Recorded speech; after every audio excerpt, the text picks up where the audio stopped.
ሰላም ጤና ይስጥልኝ እንደምን ከረማችሁ። ይህ ወልድ ዋህድ ሚዲያ ነው።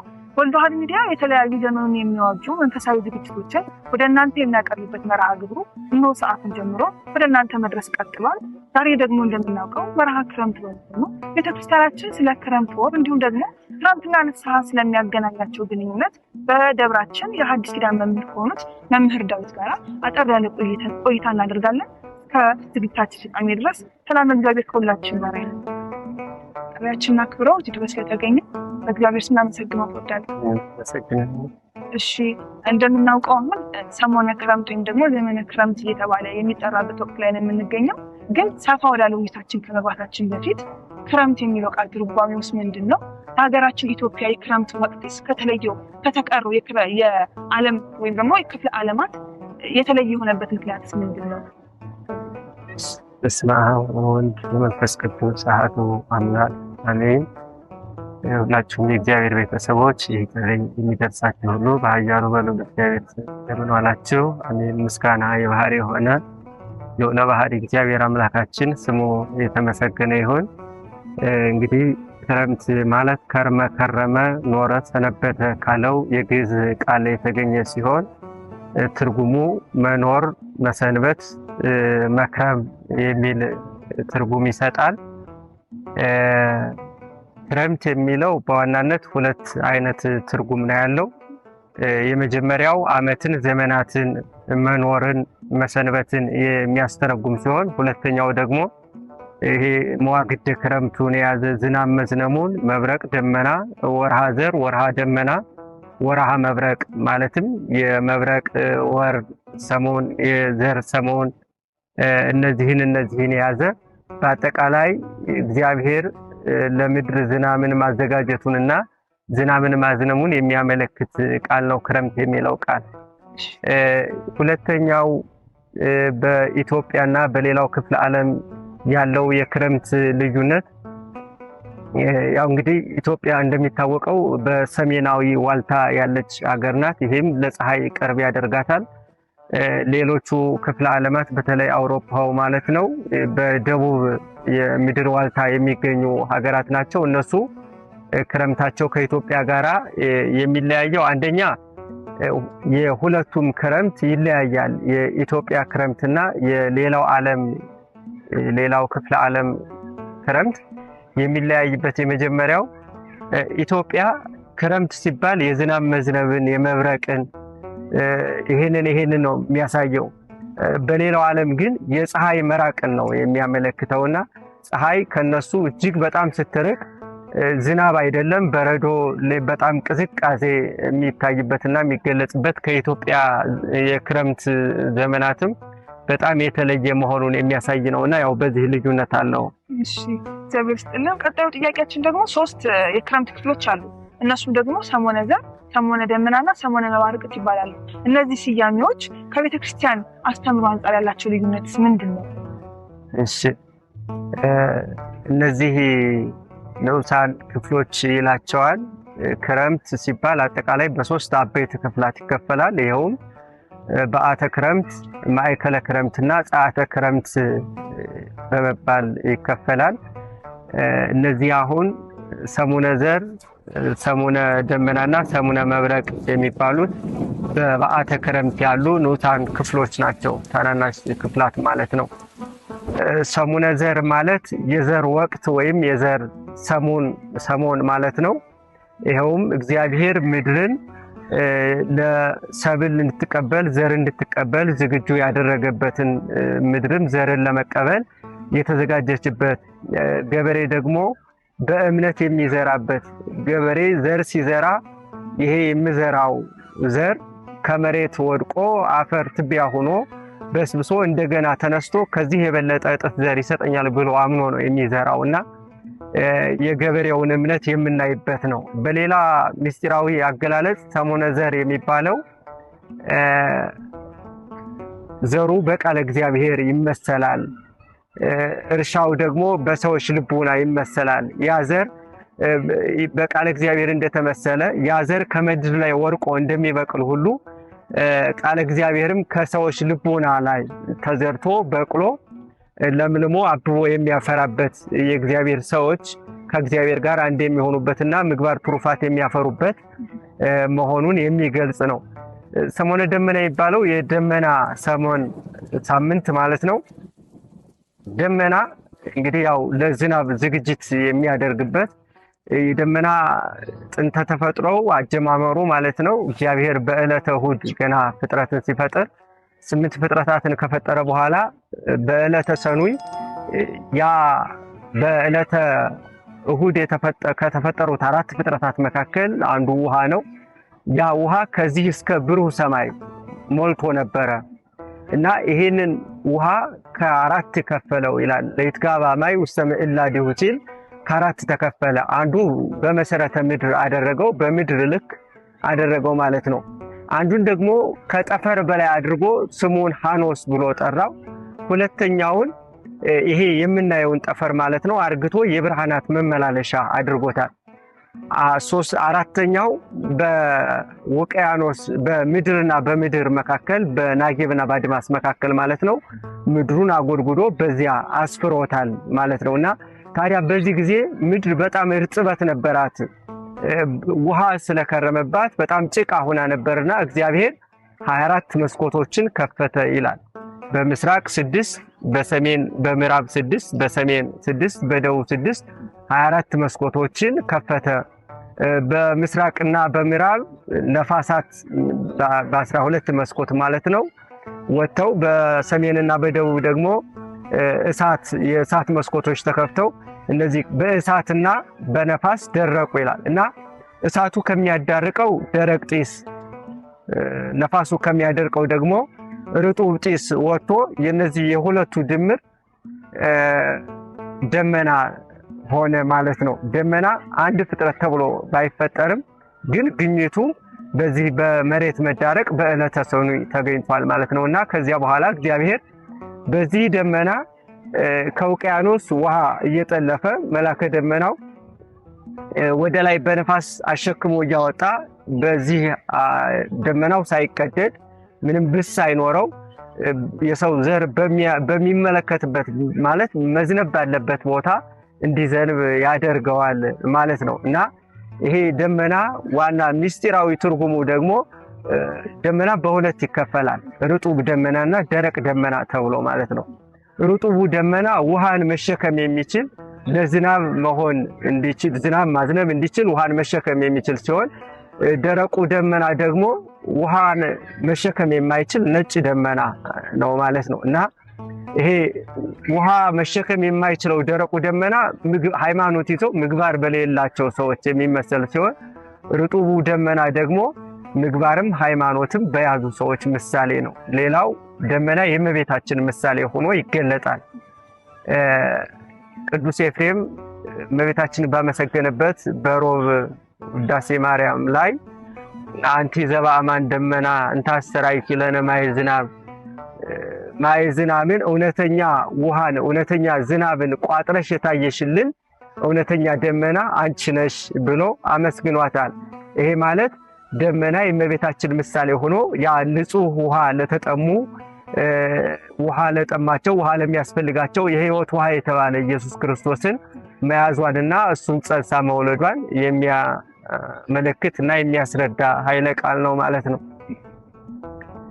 ዘመነ መብረቅ ወይም ሰሙነ መብረቅ የመብረቅ ሳምንት የሚባለው በዚሁ በሐምሌ ወር ውስጥ ያለ የሚታሰብ ነው።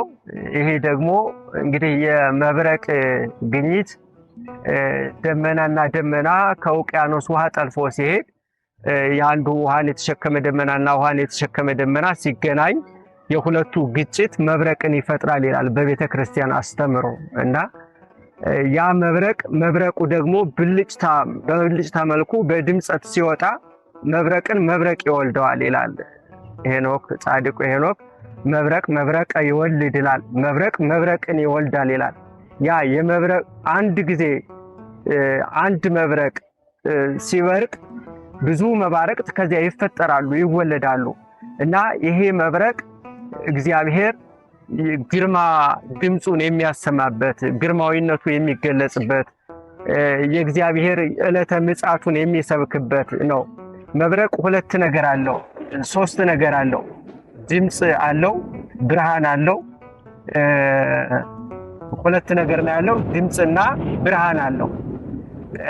ነጎድጓዱ የእግዚአብሔርን ግርማ የሚገልጽ ሲሆን ብርሃን ደግሞ የእግዚአብሔርን ቃል ወንጌልን የሚገልጽ ነው። አንድም ብለው ሊቃውንቱ ድምጸ መብረቅ በሐዋርያት ስብከት ይመሰላል ይላል። ውስተ ኩሉ ምድር ወፃ ነገሮሙ ተብሎ ነብየ እግዚአብሔር ዳዊት እንደተናገረው የሐዋርያት ትምህርታቸው እስከ አጽናፈ ዓለም እስከ ምድር ዳርቻ ደረሰ ተብሎ እንደተናገረ መብረቅ አንድ ጊዜ ሲበርቅ በዓለም ዳርቻ ሁሉ እንዲሰማ የሐዋርያትም ማስተማር የሐዋርያት አገልግሎት እስከ ዓለም ዳር መድረሱን የሚነግር ሲሆን ብርሃኑ ደግሞ በትምህርታቸው በወንጌል የሚመሰል ነው ማለት ነው። እና መብረቅ ይሄንን ነገር ያስተምረናል ማለት ነው። እግዚአብሔር ይስጥልን። ሰፊና ደስ የሚል ማብራሪያ ሰጥቷል። እናም ደግሞ ግልጽ ነው ሁሉም ነገር በቤተክርስቲያን የጌታ ትርጓሜ ያለውና ዝም ብሎ ያልተፈጠረ ነገር እንደሆነ ነው ያሳየው። እግዚአብሔር ይስጥልን።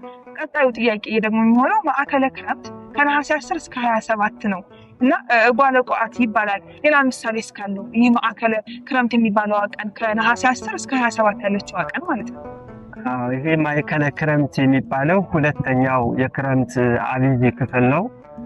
በዚህም ክፍላት አሉት። እጉለ ቋዓት የሚለው ሞተ አበው የሚባል እና ደሰያት የሚባሉ 3 ክፍሎች አሉት። ይሄም ክፍል ከነዚያ ክፍላት መካከል አንዱ እጉለ ቋዓት። እጉለ ቋዓት የሚለው ቀጥታ ትርጉሙን ስንመለከተው የቁራዎች ልጅ ወይም የቁራ ግልገል እንደማለት ነው። ይሄም የሚያመለክተው ቁራ ሲወለድ ጸጉር የለውም፣ ቀይ ሆኖ ቆዳው ብቻ ነው የሚታየውና የቁራ ወላጆቹ እናትና አባቱ ይለዩታል። ሌላ የተለየ ፍጥረት መስሎ ስለሚታያቸው ይለዩትና እስከ 40 ቀን ድረስ ወደሱ አይመለሱም። እና በዚያን ጊዜ ይሄ በወላጆቹ የተተወ የቁራ ግልገልን የሚመግበው እግዚአብሔር ነው። እንዴት ይመግበዋል ሲባል እግዚአብሔር ይሄ የቁራ ግልገል ወይም ገና ጫጩት አፉን ይከፍታል የሚበላው ፈልጎ። በዚህ ጊዜ ታዋሲያን ትንኞች እየሄዱ ካፉ ይገባሉ። በዚህ ጊዜ እግዚአብሔር እንደዚህ እያደረገ ይመግበዋል ማለት ነው ይሄንን ቁራ። ከዚያ 40 ቀን ሲሞላው ጸጉር ያወጣል፣ እነሱን ይመስላቸዋል፣ ተመልሰው ይመግቡታል እነሱ ማለት ነውና እና ይሄም ክረምት ማዕከለ ክረምቱ ምድር ከመታጠብ አልፋ ቡቃያን የምታበቅልበት የምትለመልምበት የእግዚአብሔርን መጋቢነት የምታሳይበትና የምትሰብክበት ወር ስለሆነ እጉለ ቋዓት ብለው ሊቃውንት አባቶቻችን ሰይመውታል። ደስ የሚል ነው። አሁን እስካሁን ድረስ ለክረምት ምንነት ክረምት ማለት እንደሆነ እናም ደግሞ እነዚህ ማዕከለ ክረምት የሚሉትን ትርጓሜዎቹን ስትነግሩን ነበር። አሁን ደግሞ ክረምትና የንስሐ ሕይወት ክረምቱና ብርዱና ጭቃው ከንስሐ ሕይወት ጋር እንዴት ይገናኛል ወደሚሉ አጠር ወዳሉ ጥያቄዎች ነው የማመራው። የሐምሌ ወር የክረምት መበርታት የሰማይ በደመና መሸፈኑ የተፈጥሮ የሚታወቅ ሕግ ነው። ግን ደግሞ የቤተክርስቲያን ሊቃውንት ምን ይላሉ? ይህ ክስተት ከሰው ልጅ የእንባ ሕይወትና ከንስሐ ጋር ይገናኛል ይላሉ። እንዴት ነው ይሄ ነገር ያብራሩልኝ? እውነት ነው። የክረምት ተፈጥሯዊ ክስተት በባህሪው ሰዎችን ወደ ንስሐ የሚስብ ነው። በአጠቃላይ ወርሃ ክረምቱ ማለት ነው። በሰማይ በደመና መሸፈኑ፣ መባረቅት መብረቃቸው፣ አጠቃላይ እነዚህ የነጎድጓዱ ድምጽ ሰው እግዚአብሔርን የሚፈራበት መግቦቱንም እያየ እግዚአብሔርን ቸርነት እያደነቀ ወደ ንስሐ ሕይወት የሚመለስበት ነው። በዋናነት ግን ከንስሐ ሕይወት ከአንብዓ ንስሐ ጋር የሚመሳሰለው ይሄ ደመና እንደምታዩ ያው ዝናብን ቋጥሮ ወደ ምድር ያፈሳል። ይሄ ዝናብ ወደ ምድር በመፍሰሱ በመዝነሙ ምድር ወደ ልምላሜ ወደ ጽጌ ወደ አበባና ወደ ፍሬ ሄዳ የሰው ልጆችን ፍጥረታትን በሙሉ ትጠቅማለች ማለት ነው። እና ከዚህ አንፃር የሰው ልጅም እንደዚሁ እንደ ደመናው የንስሐ እንባ ቢያነባ ከልምላሜ ከጽጌ ትሩፋት ከምግባር ከሃይማኖት ከፍሬ ይደርሳል ማለት ነው። ይሄ ማለት ምን ማለት ነው? ያው ይሄ ቅዱስ ጻድቁ ሄኖክ ምን ብሎ ተናግሯል? ስለ አንብአ ንስሐ በተናገረበት በዚህ ምዕራፍ 36 ቁጥር 12 ላይ አይኖች እንባን ያፈሱ ዘንድ ዝናብ ውሃን እንደቋጠሩ ደመናዎች ማን ባደረጋቸው ይላል። አይኖች እንባን እንዲያፈሱ ደመናዎች ልክ ዝናብን እንዲያፈሱ እንደዚያ አይኔ ውሃን ያፈስ ዘንድ ለአይኖች እንባን ማን በሰጠ ብሎ የተናገረው አለና እንግዲህ ይሄ ደመና ዝናብን እንደሚያዘን እኛም የሰው ልጆች ደግሞ ስለ ንስሐችን ስለ ኃጢአታችን ስለ በደላችን አልቅሰን ስርየተ ኃጢአት የምናገኝበት ወደ እግዚአብሔር የምንቀርብበት ወደ ስጋው ደግሞ የምንቀርብበትን ስለሚያስተምር ስለሚሰብክ ነው ማለት ነው ቅዱስ ያሬድ። ከዚህም ጋር አያይዞ ዝናብ እንደሚዘንብ እንደዚሁ ደግሞ ስለዚህ ዝናብ ፈንታ እኛ ደግሞ በንስሐችን ጭቃው አለ ብርዱ አለ። ይሄ በአጠቃላይ የቀኖና የንስሐ ህይወት ነው የሚያመለክተው። የንስሐ ህይወት ያለቀሽ ተቀኖናሽን እየፈጸምሽ የጾምሽ የጸለይሽ አሁን ብርዱ አለ ብርዱ ሰውነትን ይቆጣጠራል። የጾም ጸሎት ስግደት እንባ ደግሞ እነዚህን የስጋ ፍላጎታችን የስጋ ስሜታችን የምንቆጣጠርባቸው በመሆኑ ከዚህ ጋር የተያያዘ ነው። እሺ እግዚአብሔር ይስጥልኝ። ደስ የሚል ማብራሪያ ነው። ደግሞ በሐምሌ ወር የሚሰማው ድምፅ ነው ጎድጓድ መብረቅ የሰው ልጅ ከኃጢአት እንቅልፍ የሚቀሰቅስ የእግዚአብሔር የግርማ ድምፅ ነው ተብሎ ተገልጿል። ይህ መለኮታዊ ወይም ደግሞ መብረቃዊ ብርሃን በሰዎች ስውር ህይወት ዳግም ምጽአት ላይ ያለው ምሳሌነት ከምን አንጻር ነው? መብረቅ የክርስቶስን ዳግም መምጣቱን የሚሰብክ እንዲሁም የሰዎችን ልቦና ወደ ንስሐ የሚቀሰቅስ የአዋጅ ነጋሪ ድምፅ ነው። ቅዱስ ዮሐንስ ወደዚህ ዓለም መጥቶ ከክርስቶስ 6 ወር ቀድሞ ትምህርቱን ሲያስተምር የአዋጅ ነጋሪ ድምፅ እያለ በሚያስገመግም መብረቃዊ ድምፅ መንግሥተ ሰማያት ቀርባለችና ንስሐ ግቡ እያለ ሲሰብክ እነዚያ ሰዎችን ይበድሉ የነበሩ ጸሐፍት ፈሪሳውያን ሰዱቃውያን እየመጡ ንስሐ እየገቡ ምን እናድርግ እያሉ ይጠይቁት ነበር እና ይህ መብረቃዊ ድምፅ ደግሞ ወደ ሲበርቅ ድምፁን ሲያሰማ የሰው ልጆች እግዚአብሔርን መምጣት የሚጠባበቁበት እግዚአብሔር እንደዚህ መብረቁ የእግዚአብሔር መምጣት ልክ እንደ መብረቅ ብልጭታ ነው ይላል። የመብረቅ ብልጭታ ብልጭ ብሎ ከምስራቅ እስከ ምዕራብ እንደሚታይ የእግዚአብሔር መምጣት አንድ ጊዜ ሲመጣ ለሁሉ እየታየ በግልጥ ይመጣል ይላልና መዝሙሩ እንደዚህ የእግዚአብሔርን መምጣት ሰዎች የመብረቁን ድምፅ የመብረቁን ብርሃን ሲሰሙ የእግዚአብሔርን መምጣት ያስባሉ እና ንስሐ መግባት አለብኝ ብለው ያው ያስባሉ ማለት ነውና በአጠቃላይ ይህ የመብረቅ ድምፅ የመብረቅ ብርሃን ለንስሐ የሚጠራ የአዋጅ ነጋሪ ድምፅ ነው ብዬ ነው። ስትልን በድጋሚ ደስ የሚል ግንኙነት ነው ያለው። ምክንያቱም መብረቅ እንደምናውቀው አንድ ጊዜ ሲበርቅ ምን ያህል ልባችን እንደሚደነግጥ እናውቀዋለንና ሁለቱም የንስሐ ድምፅ ነው ብንል ትክክል ነው። አሁን ደግሞ እንደምናውቀው በእኛ ቤተክርስቲያናችን ውስጥ 365 ቀን የምስጋና ጊዜያቶች ናቸው። ከነዛም ውስጥ ደግሞ ከምስጋና ክፍሎች ውስጥ ደግሞ ዜማ ነው ዋነኛውና ቅዱስ ያሬድ ለአራቱም ወቅቶች ልዩ ልዩ ዜማዎችን ሰርቷል። ከነዛ ደግሞ ከአራቱ ወቅቶች ደግሞ አንዱ ክረምት እንደመሆኑ የክረምት ድጓ ደግሞ በክረምት የሚዘመረው ከሌሎቹ ወቅት በይዘቱም ሆነ በቅርጹ በዜማ ስልቱስ እንዴት ነው የሚለየው? እውነት ነው። ያው በአመቱ 4 ወቅቶች አሉ። ከነዚህ 4 ወቅቶች መካከል አንዱ ክረምት ነው።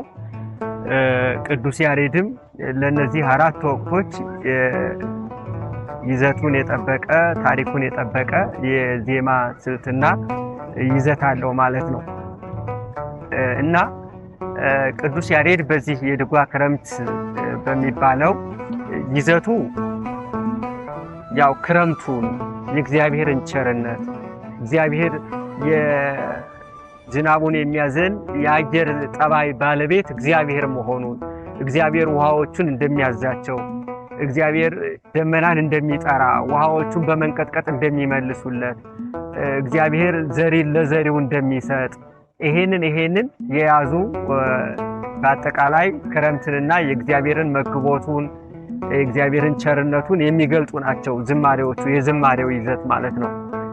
የዜማው ስልት ያው ብዙ ጊዜ እዚህ የክረምቱ ድጓ ላይ በተለይ ሐምሌ ላይ ግዕዝ ይበዛዋል።